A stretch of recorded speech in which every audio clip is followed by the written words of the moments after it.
এটার নাম কি? জোরে বলেন, এটার নাম কি? এটার নাম কি? এটার নাম কি? এবার এই সিস্টেম দিয়েছেন কে? অন্যের প্রতি হলে প্রতিবাদ করো, নিজের ব্যাপারে হলে ধৈর্য ধরো। এবার আপনি দেখেন আপনার সমাজে ঠিক উল্টাটাই চলে। অন্যের ব্যাপারে আমরা, আর নিজের ব্যাপার যখন হয়, কি হলে দি তুই হনমি কে হন না রে, আইসো না বেড়া গাছতলা, তারপর বুঝিবি কি করেছি। জোরে বলেন, কি করেছি?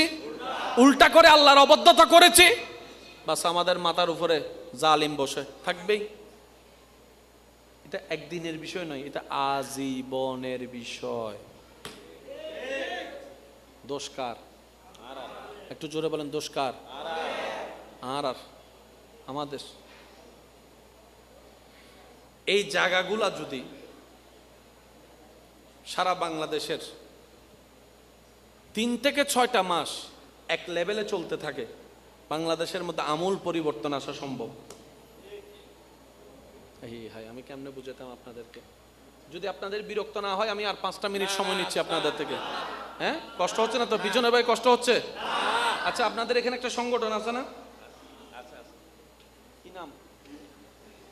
পূর্ব ডুমুরিয়া ঈদ উদযাপন কমিটি আছে না? সদস্য কয়জন? 5 জন, 11 জন, 10 জন, 17 জন, 20 জন, যতজনই আছে। কেউ দেশে আছে, কেউ প্রবাসে আছে। যারা দেশে আছে এখানে আবার অ্যাক্টিভ অনেক নেই, অনেক আনঅ্যাক্টিভ আছে। মনে রাখবেন, যে কোনো সংগঠনে মানুষ থাকবে 5000, অ্যাক্টিভ থাকবে 5 জন। ওই 5 জনের দিকে ফোকাস রেখে যদি আপনি আগাতে পারেন, এই 5 জনে 5000 কাজ হয়ে যাবে। মনে থাকবে এটা। এই মাহফিলটা হওয়ার আগে ওনারা একটা মিটিং করছিল, আমি কিন্তু ছিলাম না। কিন্তু এতটুকু আমি বুঝি যে একটা মিটিং করছিল। প্রথম মিটিংটা হচ্ছিল সমন্বয়ক মিটিং, করবে কি করবে না, করলে কাকে কাকে ইনভাইট করবে। তারপর নাম প্রস্তাবনা হয়েছে, তারপরে যোগাযোগের চেষ্টা হয়েছে, তারপরে বলে যে অমুককে পাই নাই, তারপরে আবার নাম প্রস্তাবনা হয়েছে, তারপর অমুককে এনেছে। একটা সিস্টেম আছে না নাই?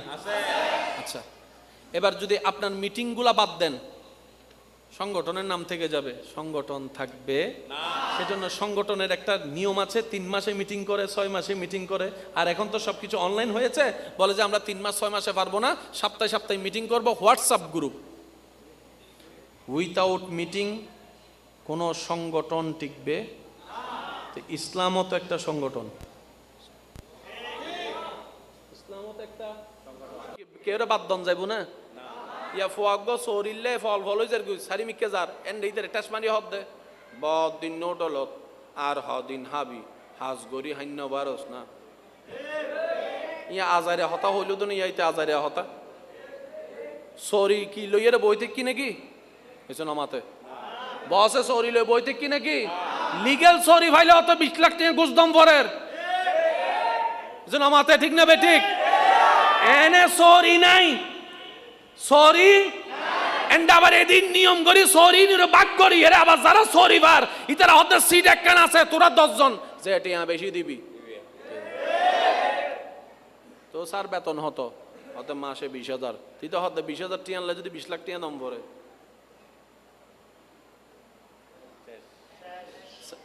সরিয়ান ন ভাই সাত দোয়ানা তাইছি রং সাহার টিয়া নাই দে সাসাগ্য হতে ওড়ো সরি টরি ন করিবি নি বড় ডলো তার হদিন হবি।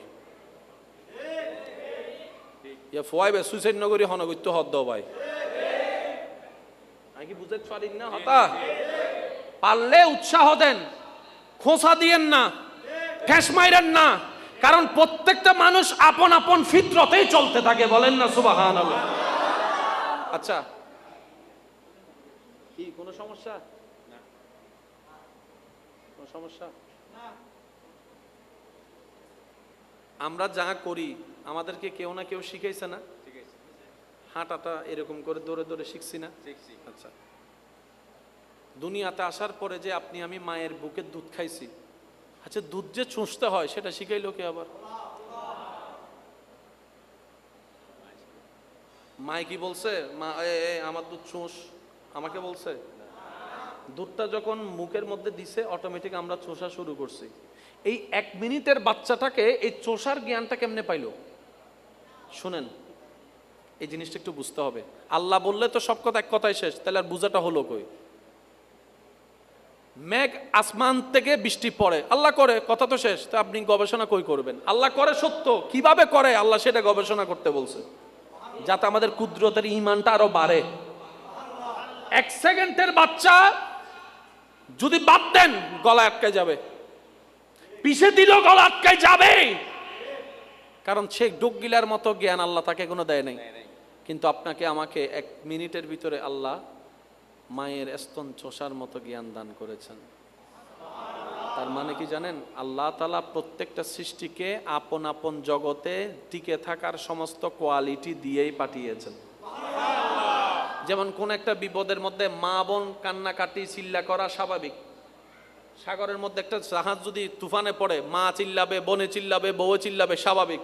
কিন্তু সে জায়গায় একজন পুরুষ স্থির থাকাটাই স্বাভাবিক, কারণ সেই বিপদ থেকে বের হওয়ার রাস্তাটা খোঁজার জন্য আল্লাহ পুরুষকে দায়িত্ব দিয়েছেন, আর রিজালু কাওয়ামুনা আলান নিসা। আর একটু জোরে বলি, কিছু কিছু জিনিস আপনাকে আনতে হবে না, এটা ফিতরতে আল্লাহ দান করেছেন। পানিতে বাচ্চা ছেড়ে দিলেই ডুবে যাবে, কিন্তু হাঁসের বাচ্চা ডিম ফুটার পর পরেই হাসে পানিতে।